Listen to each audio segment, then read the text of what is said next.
同一星爺劉德華同星爺嗰部叫咩啊？兩兄弟扮賭俠同埋整蠱專家，整蠱專家係咪？整蠱，我覺得阿華仔幾辛苦嘅，演得好辛苦，係啊，好辛苦。佢對住佢又驚，即係對住你對住星爺真係少啲力都輸噶嘛。因為你冇法子啊，嗰套整蠱專家佢孭咗個氣鬼啦，阿星已經。佢就已經就係咪上把佢？阿星一定係上把係啦。咁華仔唔甘心華仔同阿吳孟達雙下把浪佢啊嘛，嗰套戲。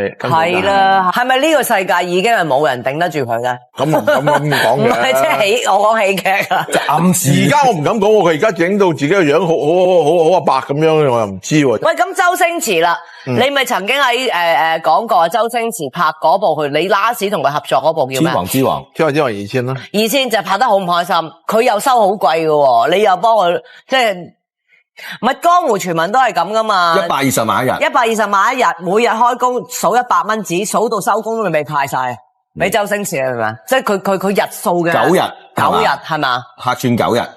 即係數字上有出入，不過即係大致上係咁。數字上係有出入。算唔算最高啊？算唔算你拍過男明星最高片酬？唔算，無間道高啲。唔算。當年就咪又係江湖傳聞，你攞周星馳嚟捧張家輝噶嘛？就唔可以咁講啦，但係都有少咁嘅意思嘅。